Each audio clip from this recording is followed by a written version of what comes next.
Vacancy applicants. Nominees Democrat Staci Appel and Republican David Young campaigning to fill an approaching vacancy in Iowa's 3rd District congressional seat. During the next hour, Young and Appel debating campaign issues in a special edition of Iowa Press. Funding for Iowa Press was provided by Friends, the Iowa Public Television Foundation. Iowa banks know you want honest advice about how to best reach your financial goals, whether it's financing an education, buying a new home, growing a business, or funding retirement. Iowa Banks, Iowa Values. MyIowaBank.com. Alliant Energy, working to help Iowa small businesses become more profitable with energy-efficient heating, cooling, lighting, and more. Information is available at AlliantEnergy.com. Iowa Community Foundations, an initiative of the Iowa Council of Foundations, connecting donors to the causes and communities they care about, for good, for Iowa, forever. Details at iowacommunityfoundations.org. The Associated General Contractors of Iowa, the public's partner in building Iowa's highway, bridge, and municipal utility infrastructure. Iowa Communications Network. The ICN is committed to the enhancements of distance learning and continues to meet the demands for greater access of high-speed internet by educational users. For decades, Iowa Press has brought you politicians and newsmakers from across Iowa and beyond, celebrating more than 40 years of broadcast excellence on statewide Iowa Public Television. Live from the Arts Center on the campus of Iowa Western Community College, this is a special debate edition of Iowa Press. Here is Dean Borg.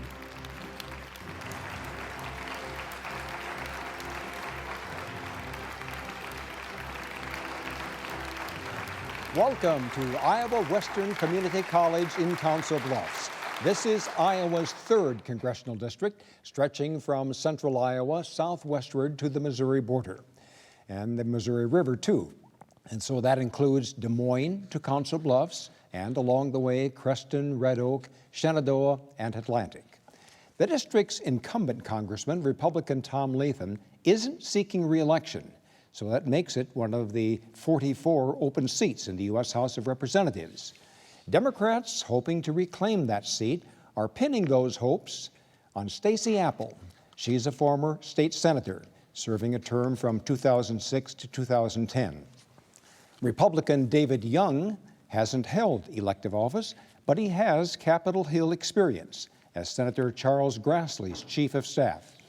Mrs. Appel, Mr. Young, welcome to this special edition of Iowa Press. Great to be here. And of course, you're familiar with our traditional format, but we're in a different setting here in Council Bluffs with a live audience in addition to our television viewers. And they here in the audience have agreed not to cheer during the debate.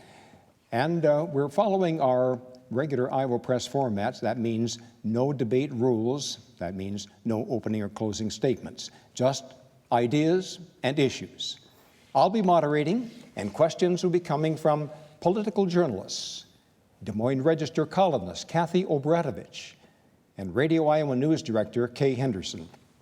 Let me just say, Mr. Young and Mrs. Appel, before we begin, we're producing this debate on September 11th, the anniversary of 9/11. There are half-mast flags flying throughout the nation today. I'm wondering, Mrs. Appel, where were you on 9/11? Well, I happened to be feeding, when I found out the news, I was feeding my 3rd child on our couch with my 2-year-old son sitting beside me. And how has 9/11 changed your life?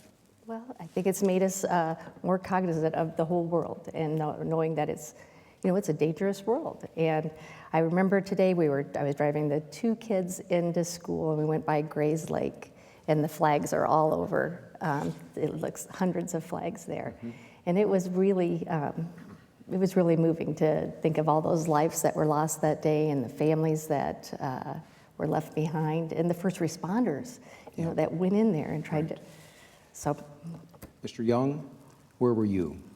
I was sitting at my desk on Capitol Hill and in an office, and I saw the first glimpse of all this on my TV at my desk, and someone called over and said, "Turn on the TV. It looks like someone's flown into the World Trade Center. And I saw that, and right then, when the second one hit, you knew that there was a problem. And it changes your life. How has it changed your life? Well, you want to live every day to the fullest because you never know when it can be your last day. And you want to make sure that those that you love, your family, your friends, you spend valuable time with them, and you make sure that they know that you care for them. We'll start the questioning with Kay Henderson. 13 years on, terrorism still exists. President Obama this past week announced that he has authorized airstrikes into Syria. Mr. Young, do you think Congress should vote to authorize those strikes, or do you think the president has authority to do as he has done? Well, the president has outlined in the War Powers Act of 1973 that he has those powers. And you hear many members of Congress say that and acknowledge that he does have that. But I think Congress needs to buy into this, to be consulted for authorization, appropriations, because when the president and Congress work together on issues, especially such as this, national security, it's very important. I think Congress needs to be involved. How would you vote were you a member? Well, I don't get classified briefings or have that intelligence information, but I would make sure that I was on the floor or listening to the debate at every moment. I'll turn to you. How would you approach this as a member of Congress, and do you think the president has the authority to act on his own? I think he has the authority to act whenever our homeland is threatened. And I think we are threatened with ISIS. I do believe the way that he's put forward the airstrikes and the humanitarian aid and working with folks on the ground makes sense, and the training. So I approve of how he's done it. She mentioned working with people inside the state of Syria. Mr. Young, do you agree that it's a good idea to arm and train people inside Syria? Well, we need to make sure we know who we are arming and what side they fall on. You know, when the president spoke last night, for months that he had been indecisive. I did see some resiliency in him last night. He talked about not just demeaning or managing this crisis and this threat of ISIS, but he talked about destroying it. And I was happy to hear that word finally, because I thought it was long overdue. Mrs. Appel, one final question on this subject. Congressman Dave Loebsack, who sits on the Armed Services Committee, said it's really hard to tell who the good guys and the bad guys are in Syria. He's concerned about that component of the president's proposal. It sounds as if you do not share those concerns. Well, I do share those concerns. We just need to make sure we're working with the right people and arming the right people. We need to work with people that want to defend their own freedom. And so that takes time and working and listening to the folks on the ground. You mentioned a security interest for the United States. The president last night talked about, there have been threats and that the ISIS might pose some future security threat to the United States. Do you think that that is sufficient American interest to get more involved militarily in that region, or are there other interests as well that are involved here? Mrs. Appel. So ISIS is, it's growing, and it's taken over 2 really weak countries. And we need to make sure, I look at it as a mom. I want to make sure my homeland, my state, my family is protected. So I appreciate what the president is doing. And Mr. Young, do you feel like American interests are sufficiently represented in this action? Is there going to be enough is there enough of a threat actually to the United States to justify this? And are there other interests in the United States that that the president should be paying attention to? Well, the threat is big, and it's getting bigger, and it's getting larger. And ISIS is on the move. They're looking to overtake Baghdad. I believe that they want to go south. From the news reports that I've heard and what I've read, they want to grasp control of the oil fields in the Middle East. Imagine if they harness that, and what that could do to the price of fuel around the world, what that could do to the pocketbooks of Americans, what that could do to our economy. But more importantly, these terrorist thugs are trying to come to America. There's homegrown terrorism here. We're getting reports about it. We need to be vigilant in all angles, overseas and here at home. But what does that mean if you were elected to Congress and sitting there now? What would you be urging? I'd be urging our State Department to revoke the passports of those that they suspect who have admitted that they're a part of terrorist organizations. Our State Department has that authority. Right now, they're not doing it. They're guising it under the the gauge of religious freedom. That's absurd to me. And Mrs. Appel, what would you be doing if you were sitting in Congress now? Well, Congress has the role of oversight. They need to make sure that what we're working on. What would you be urging? I would not be urging taking away their passports. I think we need to make sure that we work through the system and look through it on a very diligent basis. Let's move from being the world's policeman, if you will, to perhaps being the world's doctor. There's an Ebola outbreak in Africa. Mr. Young, what role should the U.S. play in outbreaks such as this? Has there been not enough done to curb the threat of a pandemic? This is so new, this pandemic, that could possibly be right here in our backyard, across the river in Omaha. There's a biocontainment unit, and there's a patient there with Ebola. It's kind of unnerving, it can be, because what happens if this gets out? I believe we need to push forward with the vaccination as fast as we can. The FDA has a role in that, the CDC does. We need to work with other countries as well. We need to expedite this. Does Congress need to provide more money for those efforts?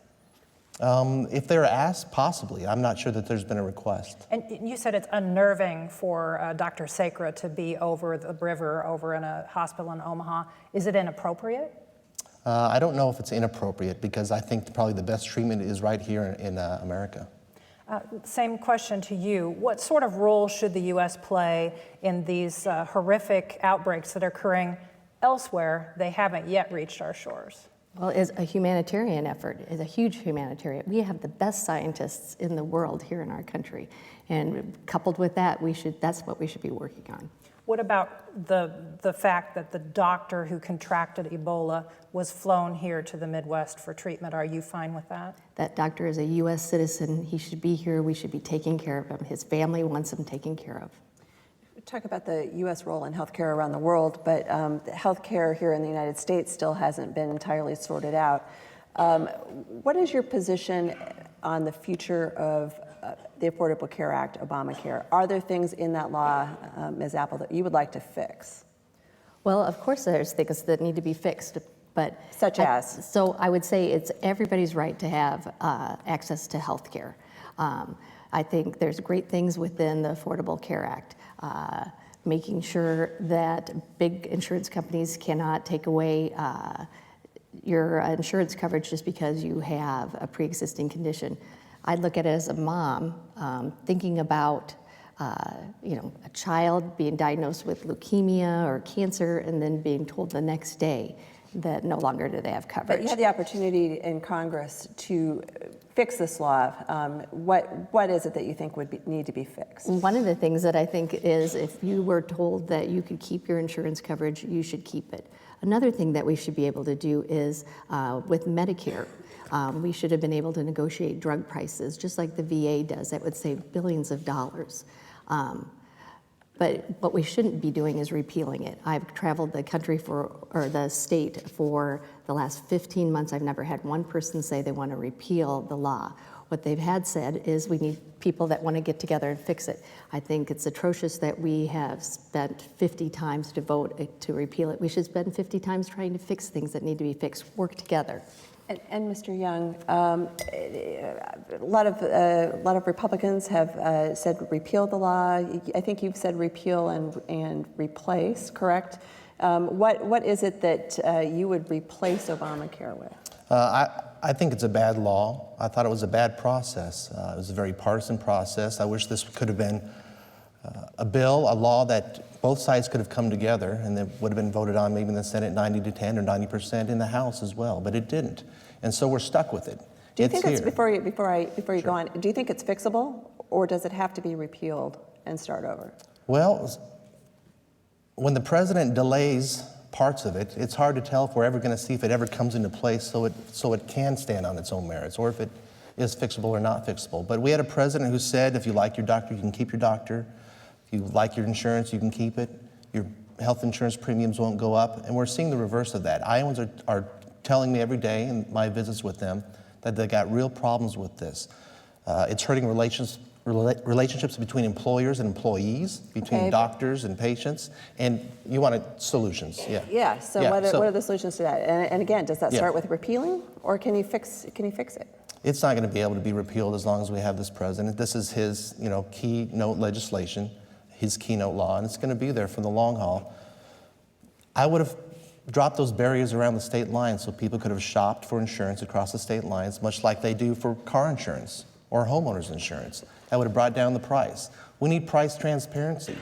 Consumers need to know what they're paying for before they go into the doctor, before they see their provider, and not wait to see the sticker shock afterwards. Did you favor the expansion of Medicaid, which was included in Obamacare?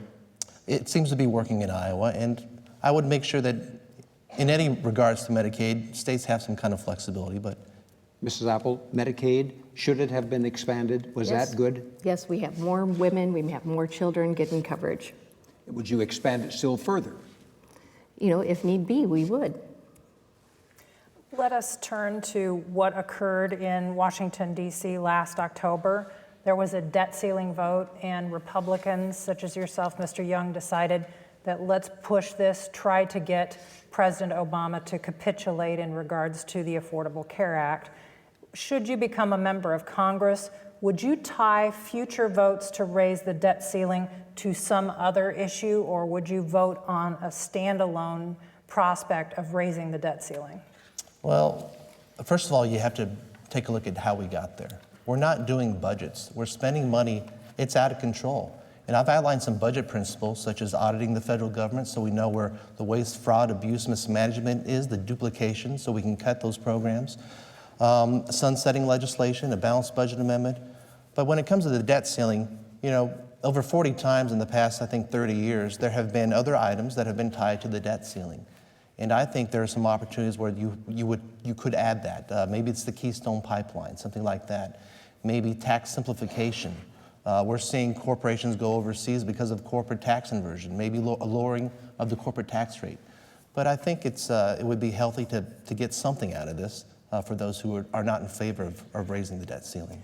Ms. Appel, should you become a member of Congress, would you vote to raise the debt ceiling? Is there a point at which you would say, okay, the credit limit has been reached? And also address the issues that he brings up, tying future debt ceiling votes to other issues. Well, I think once again, we need to work on where the money is being spent and how it's being spent. When I was in the state Senate, I did the government reorganization. I became the chair of state government.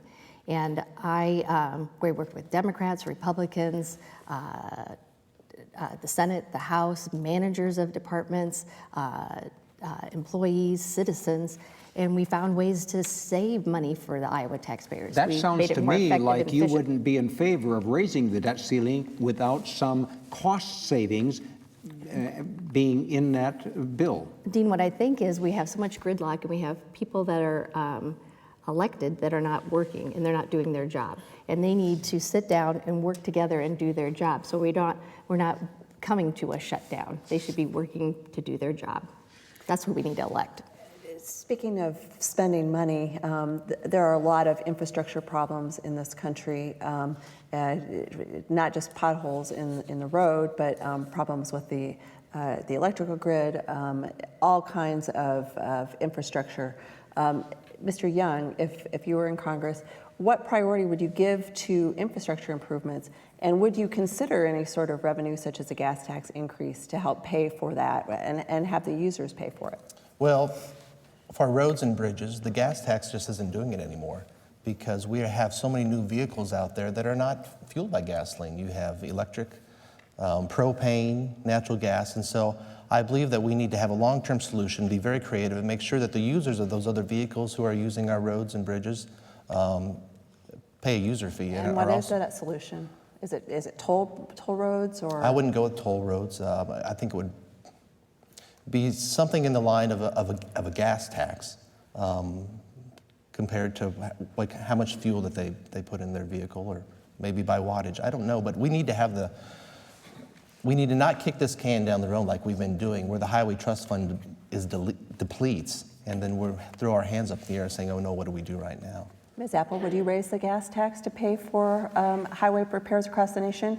What other commitment would you make to repairing infrastructure in a time when budgets are tight?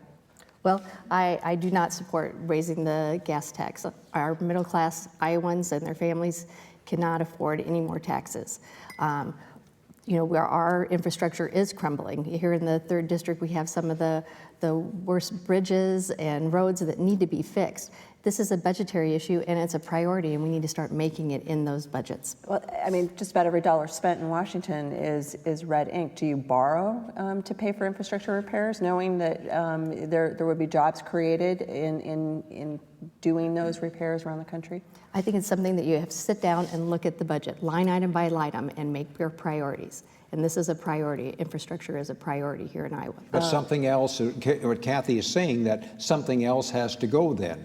And so if you're going to devote money to infrastructure and roads, then you're taking it away from something else, or you're going deeper in debt. Where are you going with this? Well, I think you just have to sit down, look at the budget, and find your priorities. That's what we did in the state Senate. We worked through it, every line item by line item, and found ways that we had priorities and effective efficiencies that we can find. You wouldn't raise the gas tax. I forgot, what did you say about the gas tax, Mr. The Young? gas tax alone, the way it is, it's not doing the job because we have so many other vehicles out there. We need some equity with the other vehicles out there that are using our roads and highways. So would you be in favor of raising the gas tax if need be then? We need to have that debate first, but our state legislature also needs to have that debate as well. The United States Senate passed what they called a comprehensive immigration reform bill. The House did not act. If you are elected to the House, what sort of immigration plan would get your vote? One that protects the border first and foremost and secures the border. And in the Senate bill, the bill gave the delegation of authority to the Department of Homeland Security to certify whether or not that border was secure. I didn't trust this president. I may not trust any other president to just have somebody willy-nilly in a bureaucracy say it's secure. I think Congress needs to have skin in the game. They need to go down and visit that border and vote on whether or not it's secure or not. And we may need to make sure that we reform our legal system. Would people be coming in here the way they are illegally if it wasn't maybe easier to come in legally with visa reform?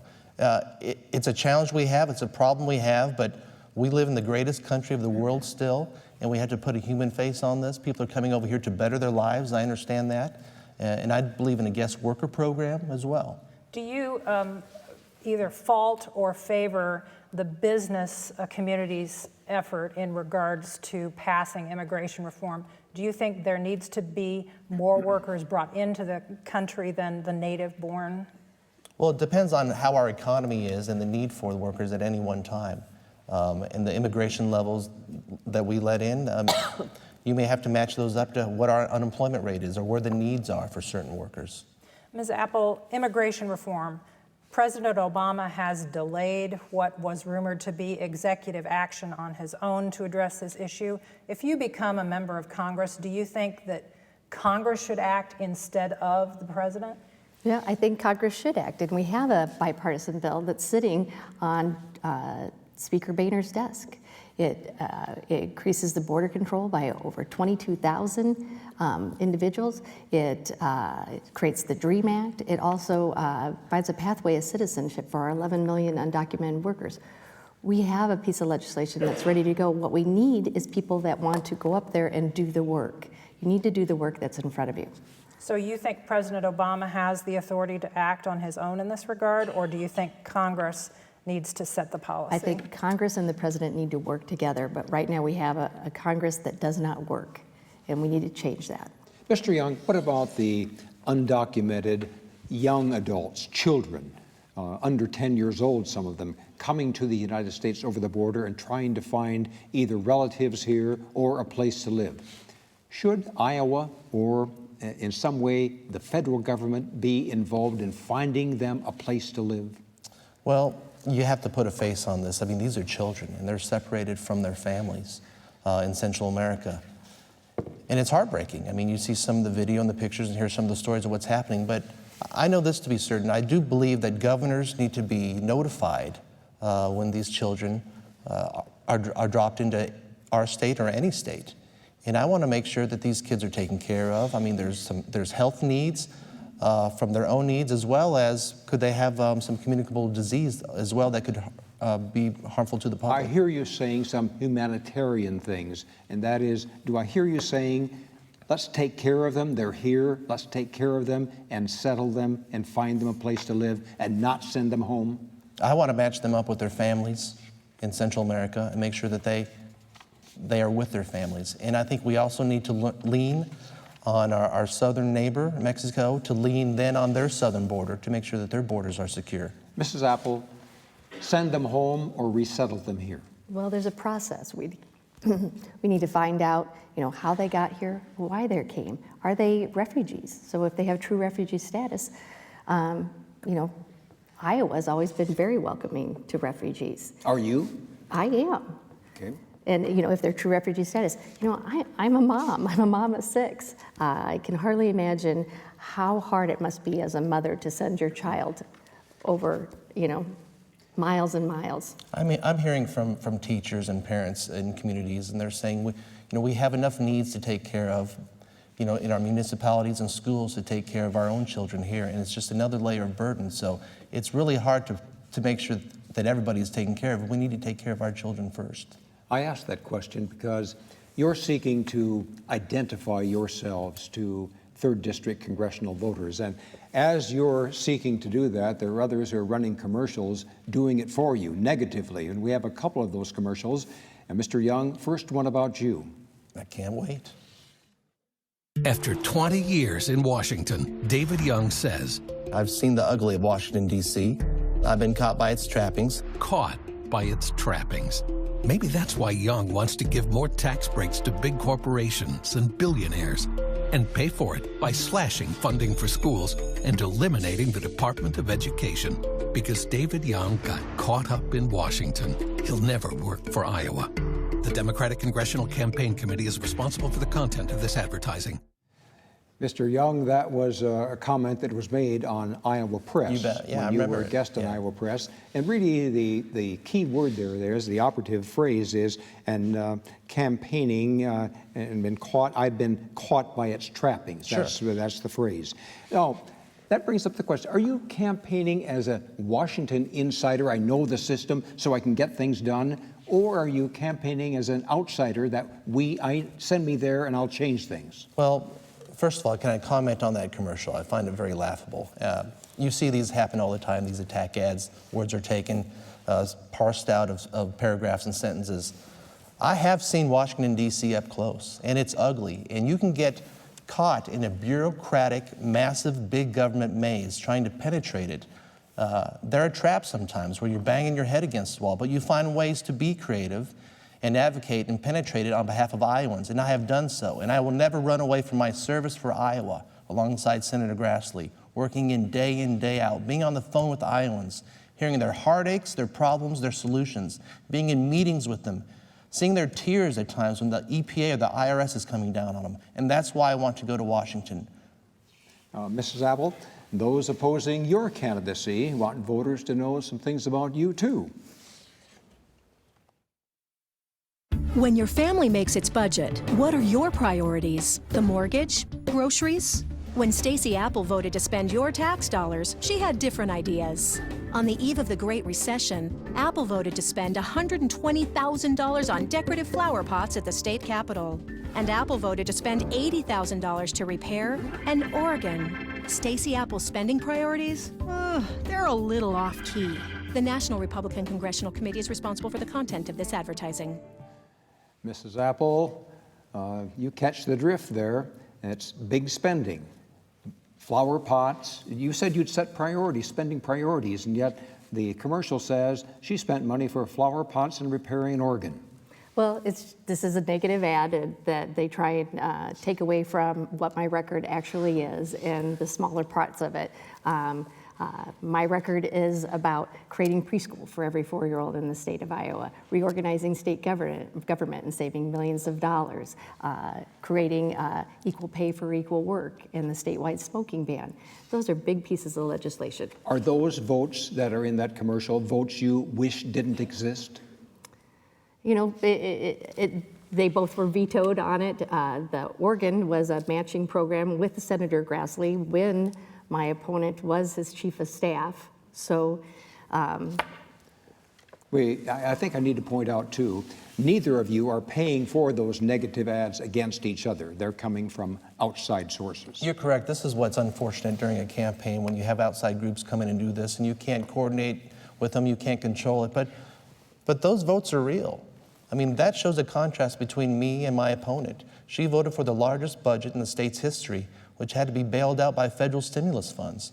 And she talks about reorganization and oversight, and those are new words to me from her because she voted against the State Accountability Office at the time. And we need to be watching our government every day, day in and day out, from the local, state, and federal level.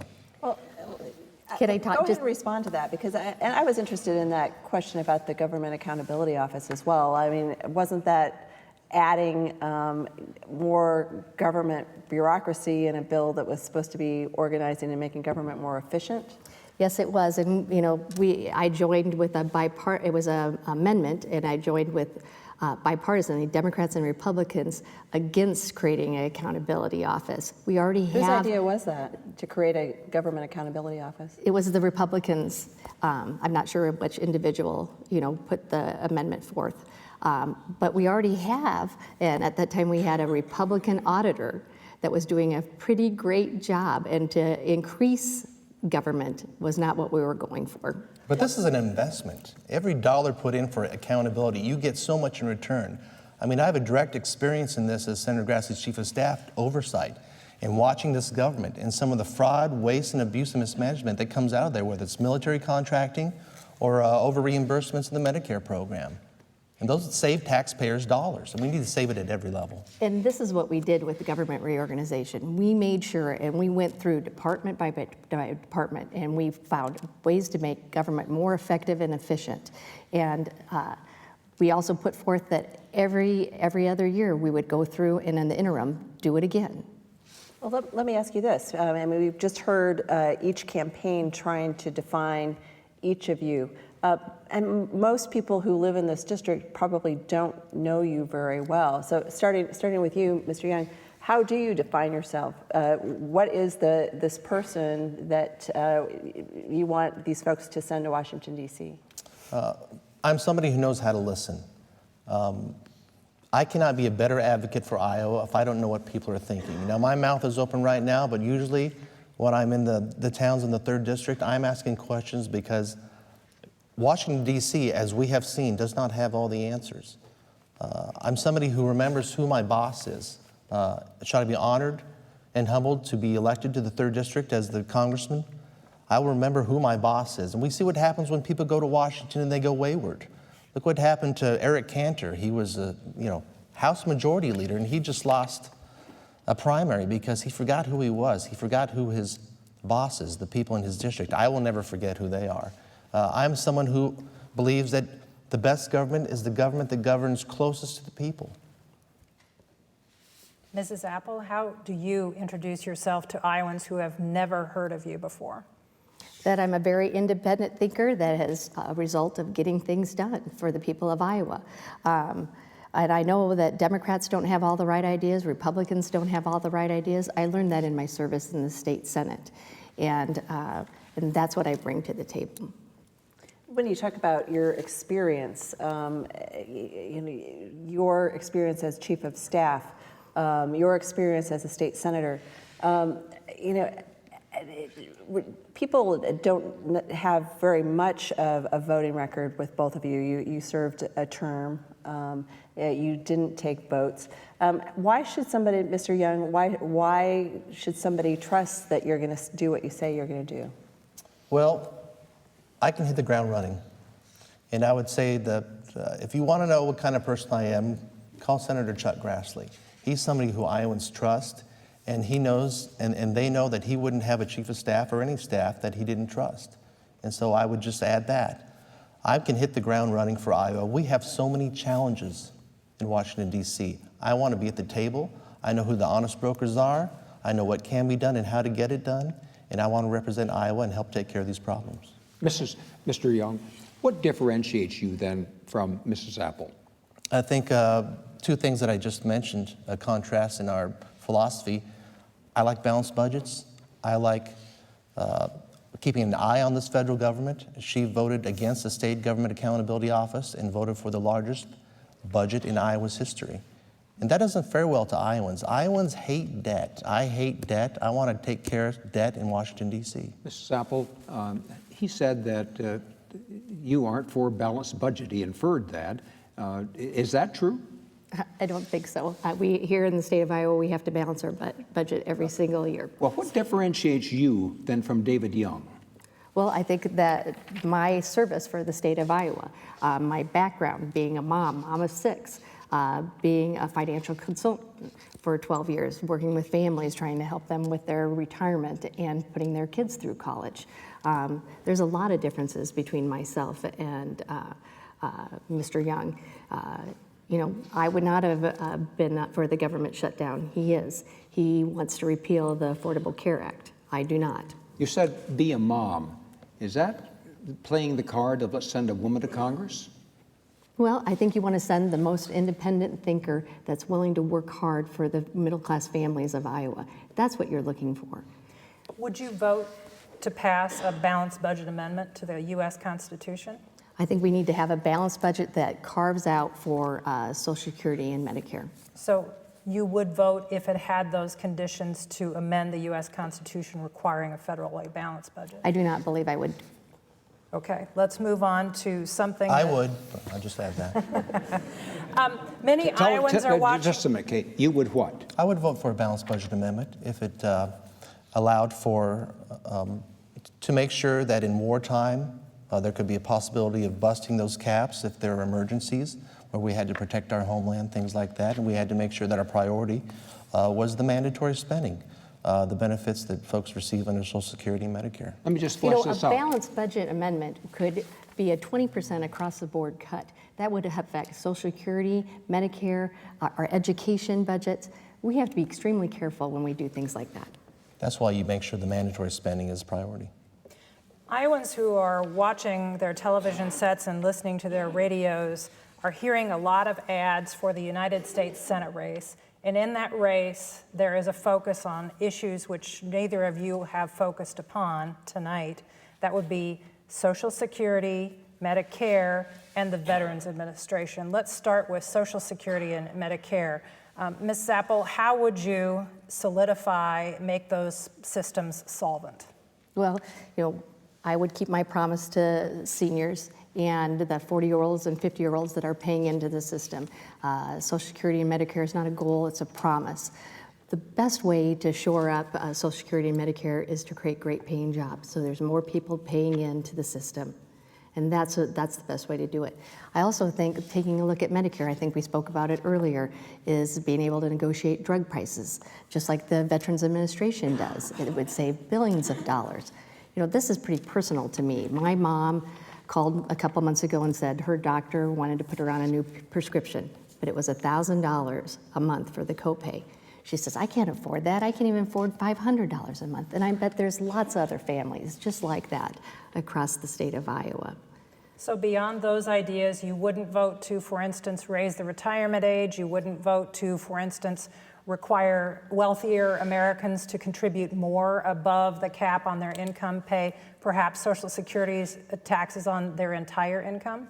You know, when I was a financial consultant sitting at kitchen tables, we made plans with the promise of Social Security being there for them, Medicare being there for them.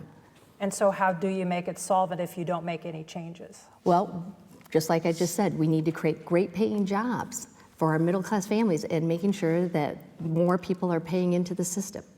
That makes it solvent. Mr. Young, how would you change the system? Well, I want to make it clear that we need to make sure that we keep that promise. And those are not entitlements. Those are benefits that Americans have paid into. You have to ask yourself, how did we get here? If a trust fund was pillaged on Wall Street, like Bernie Madoff did, he'd be thrown into jail. But for some reason, our trust fund can be raided, and there seems to be nothing happens. We need to make sure there's a lock on that. But we need to do what conservative President Ronald Reagan did, along with liberal Speaker of the House Tip O'Neill did, and they got together and they put everything on the table. So Republicans and Democrats alike, are saying, not all of them, but saying, this is an American problem now. And then you can take things off the table. I would take raising the retirement age right away off the table. Ms. Appel? I would make sure that we look at, I think the wealthier Americans may have to forego, but you have to have solutions. And I want to be at the table to make sure that Iowans are heard. Another issue that is... No, Mrs. Appel wanted to respond. Oh, thank you. You know, it's interesting to hear my opponent say those things because he's talked about privatizing Social Security. He's applauded that. You know, changing Medicare as we know it. I think seniors need to know where he stands on these issues. Can you quote where I said I wanted to privatize Social Security? You applauded it, and I will make sure that after that we will give all the citations. I'd like to know when I said that. Is that off the table for you? Any sort of private account? It's become such a political issue. It's amazing that so many Americans, when they want to get a better investment on their dollar, they look to mutual funds or stocks, but it's been so politicized, it's going to be taken off the table. Well, as a financial consultant, I know, and we saw how a lot of our 401ks and our retirement plans went way down. I don't see how we can afford to privatize Social Security. So you would keep Social Security, let me be clear now. Yes, sir. Where would you put Social Security? You're not in favor of raising the retirement age. No. You want to keep the traditional pay as you go Social Security without the option of putting it into 401k type plans. Return, yes, absolutely. So how would Social Security be under your vote? How would it be? Yes. Just like it is right now. We need to make sure we keep that promise to our seniors. And how would you pay for it? Just like I said prior, we need to make sure we're creating good paying jobs so there's more people paying into the system. And good paying jobs means setting the minimum wage where? Setting the minimum wage to $10.10 an hour. One of my very first bills that I voted on in the state Senate was to increase the minimum wage to $7.25 an hour. But folks, that was 7 years ago, and those folks deserve a raise. The federal minimum wage. Yes, sir. Where would you set it, Mr. Young? I think it's time to raise the minimum wage, but you have to do it in a way that Congress have done it in the past, in a bipartisan effort, where you make sure you're also keeping in mind the small businesses out there that employ 70% of the workforce out there. It's time. We need to make sure we tie it together, and we need to make sure that the main streets in our smaller cities here, they thrive. Give me a dollar figure. 10-10? 10-10 seems to be. And by tying it together, I mean, how do you consider small businesses that are having to pay the minimum wage? What consideration would you have in the law for them? Well, just reauthorize it the same way it's been done in the past, where there has been some tax incentives and tax credits for small businesses. But when you said tie it together, are you saying that it should be indexed in the future? I'm saying that the raise with the tax credits should be in one piece of legislation. So you want some sort of comprehensive package that would raise the minimum wage and also redo corporate taxes? Not corporate taxes, just for small businesses. Okay, just for small businesses. Now, It is interesting, though, that my opponent has always been against the minimum wage until this evening, increasing the minimum wage. is this a new position for you? No, I believe I spoke on Iowa Press that I was open to it, and I spoke on Iowa Public Radio. So, I mean, a lot of your fellow Republicans say this is a job killer. Do you not agree with that? well, the CBO has said 500,000 jobs could be lost. But with the small business tax relief, like it's been done in the past, it seems to offset that, they say. Okay. The renewable fuel standard is under debate, it seems, every month in the heartland and in Washington, D.C. Do you support continuing the renewable fuels standard, and how long should it be maintained, Mr. Young? I do support continuing the standard. What I do not support is the EPA meddling with it, because the standard has been set into law, and if it's going to be changed, it should be done through Congress.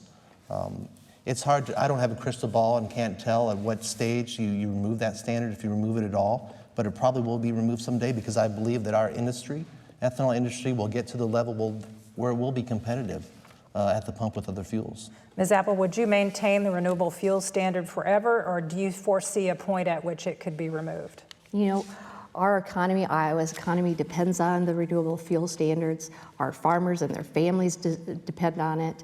And so I truly support it, and we need to make sure we send somebody that truly supports the renewable fuel standards here.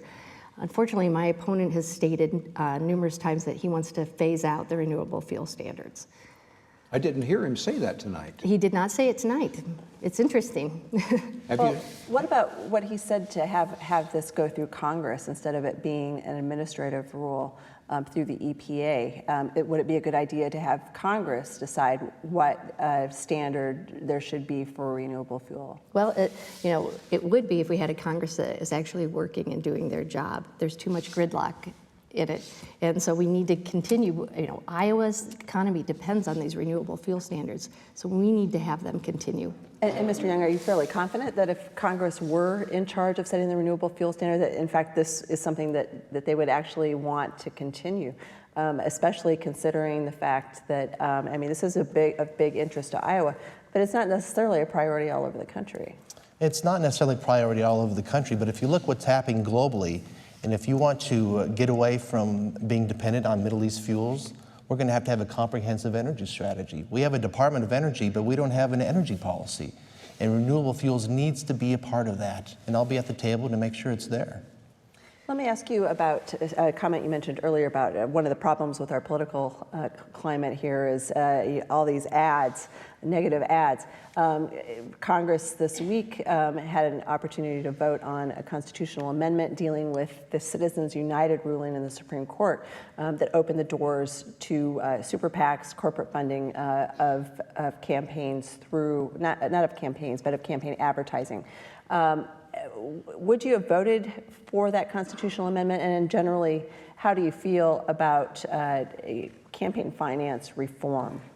Well, when it comes to campaigns and fundraising and the FEC, I think we need to make sure we have full transparency. So in the Citizens United case, I believe that it should stand. But I think we need to make sure that we know who's funding what and at what level. And their voters, consumers, Americans can make a better judgment on who to vote for, who not vote for, who's standing behind what advocacy and not. Well, do you agree then with the Supreme Court in Citizens United that money from corporations counts as constitutionally protected political speech? I do. And so you don't want to change that at all. Just report who is giving the money. I'd like to see more transparency and oversight. Just transparency. And Mrs. Appel, would you have voted to amend the Constitution to deal with the issue that came up in the Citizens United ruling? Absolutely. In the state Senate, I put forth 2 pieces of legislation to take money out of politics. There's way too much money in politics. Well, what about the philosophical question? Is campaign money from individuals, does that count as constitutionally protected speech, or from corporations? And is there a difference? I do not think a corporation is a person, so I don't think that should be protected. And what would you do with campaign finance? You said you proposed legislation to take money out. How so? Well, to limit here in the state of Iowa, there is no limits for any of the statewide or anything below that. There is no limits. That's just wrong. There has to be limits on how much people can contribute to campaigns. Mr. Young, it seems as if there's a limit to some Republicans' tolerance for farm subsidies. At what point would you, as a member of Congress, be able to convince your fellow Republicans that farm subsidies should continue? And would you also ever countenance separating the food and nutrition part of the Farm Bill from the farm policy itself? Well, in the most recent Farm Bill, there was a reduction in direct payments, so we're making some progress there. And even the Farm Bureau has taken a look at this and said maybe it's a good time to start talking about this and having this conversation. The Farm Bill, $800 billion, I believe it was. 80% of that was the food stamps. The other 20% of that was in the farm programs. We have many Iowans who are suffering, who are hungry, who are dependent on those food stamps. I don't like the fact that They're not asset tests necessarily to make sure that people aren't defrauding the program and it's not there for the people who really need it. But the best way to lower the amount of people who are on food stamps is to make sure that we get this economy rolling so there are good jobs out there. How would you make the argument that farm policy should be united with the nutrition aspects of the Farm Bill? Well, you know, it's been a marriage between the rural folks and the more urban centers in our country, and it's an alliance that they both kind of hold their nose up and hold hands and walk down the aisle and get it passed, and I think they both need each other. But some of your fellow Republicans want to end that alliance. Well, that's where they stand. Ms. Appel, at what point do you think farmers should get a subsidy to buy insurance, whereas the small business owner on Main Street doesn't get a subsidy to buy insurance for his business? You know, the farming is so important here in the state of Iowa, and the Farm Bill is critical. It was terrible that we had 3 years of non-passage of the Farm Bill. We had to wait. I remember sitting at the dining room table. I've got 4 children that are at debate. We were talking about non-passage of the Farm Bill and you know, why that wasn't working in the gridlock in Congress. And I remember my oldest son saying, Ted saying, "Mom, you know, you did so much for the people of Iowa.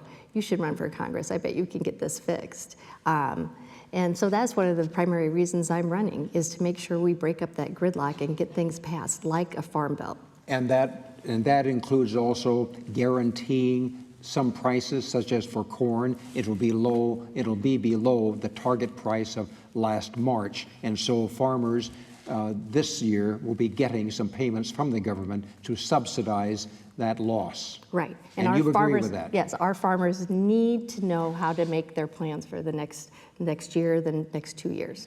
And Mr. Young? The farming industry is different than any other, and I believe there needs to be a support system, a base support system. For farmers, it's like going to Las Vegas every day when they wake up regarding the weather.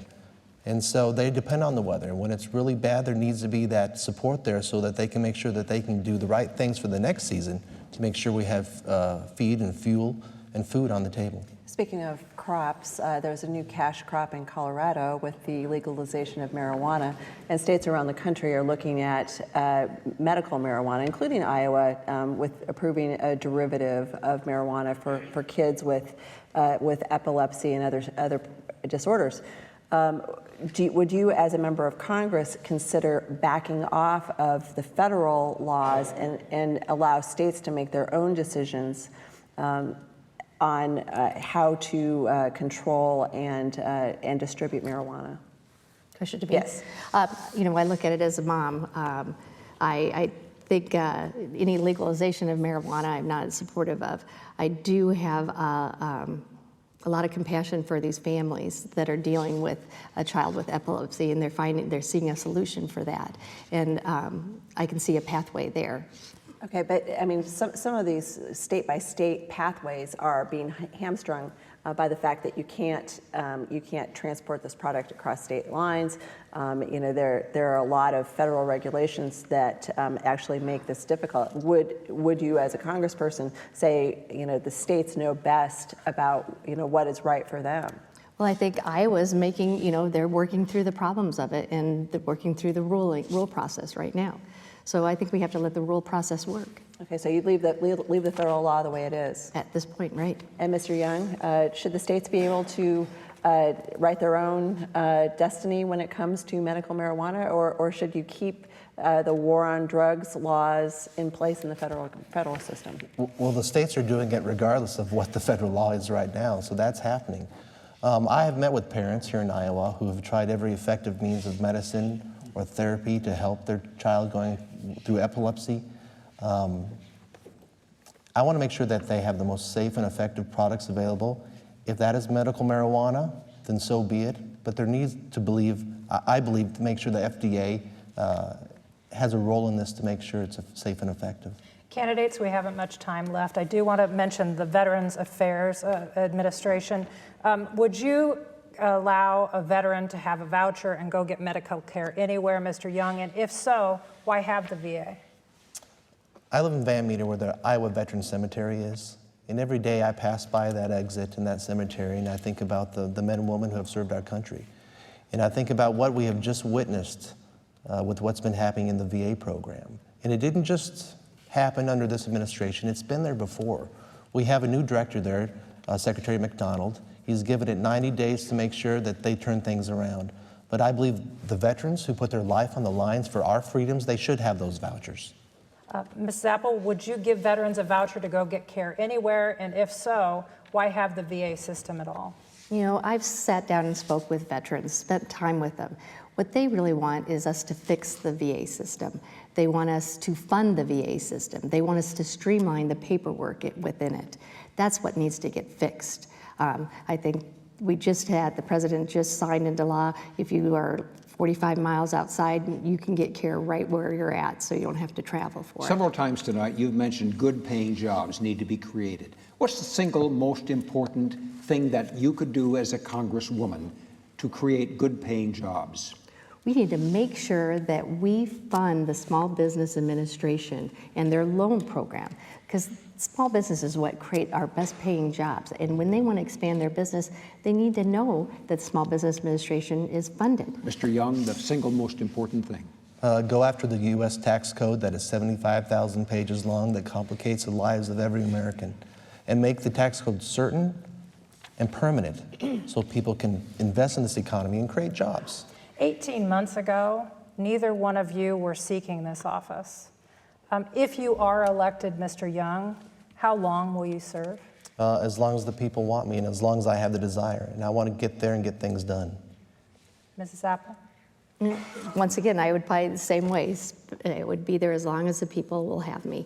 I plan to work hard for the people of Iowa. So neither of you would term limit yourself, say there's a certain period of time that you I would not do a self-imposed term limit, but I do think that term limits is something that needs to be discussed in Congress. We have, when I serve on board of directors, I don't spend, I don't want to spend longer years on it, because we need to bring new information in. I would not self-impose term limits on myself, nor I think elections are term limits. What you really have to think about is that federal bureaucracy, those government workers work 30, 40, 50 years, and they will outlast any member of Congress. I'm time limited, I'm sorry, and we're out of it. Thank you so much for being with us. Thank you. Well, this is the third in Iowa Public Television's special election programming, Iowa's most comprehensive statewide debate series, as we travel the state from border to border, beginning at the Iowa State Fair with the governor's race, and then it was 2 weeks ago, the 2nd Congressional District candidates debating in Iowa City. So for today, for the entire Iowa Public Television crew, live from the Iowa Western Community College in Council Bluffs, I'm Dean Borg, and thanks for joining us.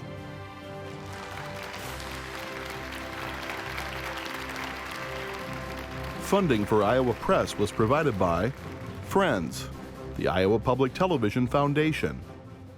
Iowa banks know you want honest advice about how to best reach your financial goals, whether it's financing and education, buying a new home, growing a business, or funding retirement. Iowa Banks, Iowa Values. MyIowaBank.com. Alliant Energy, working to help Iowa small businesses become more profitable with energy-efficient heating, cooling, lighting, and more. Information is available at AlliantEnergy.com. Iowa Community Foundations, an initiative of the Iowa Council of Foundations, connecting donors to the causes and communities they care about, for good, for Iowa, forever. Details at iowacommunityfoundations.org. The Associated General Contractors of Iowa, the public's partner in building Iowa's highway, bridge, and municipal utility infrastructure. Iowa Communications Network. The ICN is committed to the enhancements of distance learning and continues to meet the demands for greater access of high-speed internet by educational users.